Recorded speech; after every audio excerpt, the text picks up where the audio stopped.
कहानी शुरू होती है इतिहासकार आरव शर्मा से, जो राजस्थान के चंद्रगढ़ महल के बारे में सुनकर उसकी खोजबीन के लिए पहुंचता है। यह महल भूतिया माना जाता है और गांव वाले कहते हैं कि वहां किसी राजकुमारी की आत्मा भटकती है। महल के बाहर आरव की मुलाकात होती है निशा से, जो उसकी गाइड है। महल में प्रवेश करते ही अजीब घटनाएं शुरू हो जाती हैं। दीवारों पर खून के धब्बे दिखाई देते और अचानक एक पुरानी पेंटिंग गिरती है, जिसमें एक खूबसूरत महिला की तस्वीर होती है। तस्वीर के पीछे लिखा होता है राजकुमारी अनंत। आरव और निशा महल के अंदर जाते हैं।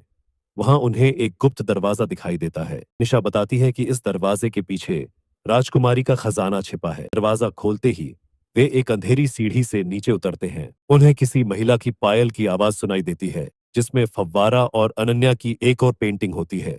सीढ़ियों के नीचे एक बड़ा कक्ष होता है। तभी एक मध्यम आवाज में गाना सुनाई देता है, मेरे साजन आएंगे। फव्वारे के पास एक पुराना पत्र मिलता है। निशा उसे पढ़ती है, जिसमें अनन्या अपनी प्रेम कहानी बयां करती है। अनन्या का प्रेमी युवराज देवेंद्र उसे महल से भागने का वादा करता है, लेकिन राजा को यह पता चल जाता है। राजा देवेंद्र को फांसी पर चढ़ा देते हैं और अनन्या को जिंदा एक कमरे में बंद कर दिया जाता है। कहते हैं अनन्या की आत्मा आज भी अपने प्रेमी को खोज रही है। निशा बताती है कि इस महल पर प्रीत का शाप है।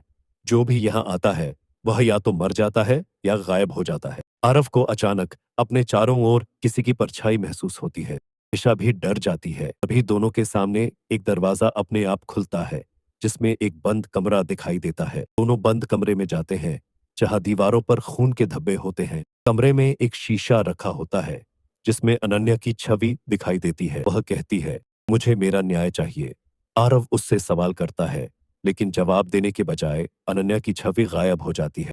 तभी महल के चारों ओर भूकंप जैसा कंपन शुरू हो जाता है। आरव को लगता है कि खजाना और अनन्या की आत्मा की मुक्ति एक दूसरे से जुड़ी हुई है।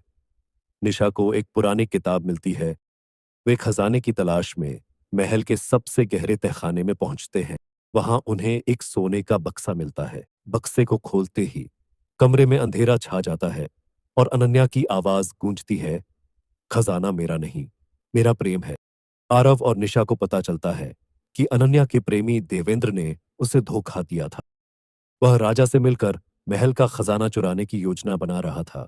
देवेंद्र ने अनन्या का विश्वास तोड़ा था और राजा ने उसे सजा दी। अनन्या इस धोखे के कारण भटकती आत्मा बन गई। जैसे ही आरव और निशा खजाने के पास पहुंचते हैं, महल के सभी दरवाजे अपने आप बंद हो जाते हैं। अनन्या की आत्मा प्रकट होती है और कहती है, तुम्हारी नियति भी देवेंद्र जैसी होगी। आरव उसे समझाने की खजाने का नक्शा होता है कि वह सिर्फ सच्चाई जानने आया है। निशा एक खास मंत्र पढ़ती है, जिससे आत्मा थोड़ी शांत होती है। आरव और निशा को पता चलता है कि अनन्या को न्याय तभी मिलेगा जब कोई उसके प्रेम की सच्चाई साबित करेगा। आरव कहता है कि वह अनन्या की कहानी दुनिया के सामने लाएगा। महल की दीवारों पर लिखी कहानियां और खजाने के रहस्यों से अनन्या की जिंदगी को उजागर किया जाता है। आरव और निशा अनन्या की सच्चाई को बाहर दुनिया में लेकर जाते हैं। जब महल के रहस्य सामने आते हैं, तो अनन्या की आत्मा को शांति मिलती है। आखिर में आरव और निशा को महल से बाहर निकलने का रास्ता मिल जाता है। लेकिन महल के पास पहुंचते ही आरव को निशा की परछाई दिखती है, जो धीरे धीरे गायब हो जाती है। अंतिम संवाद, क्या ये सिर्फ एक छलावा था? क्या निशा भी उसी महल का हिस्सा थी? शायद कुछ सवाल कभी जवाब नहीं पाते।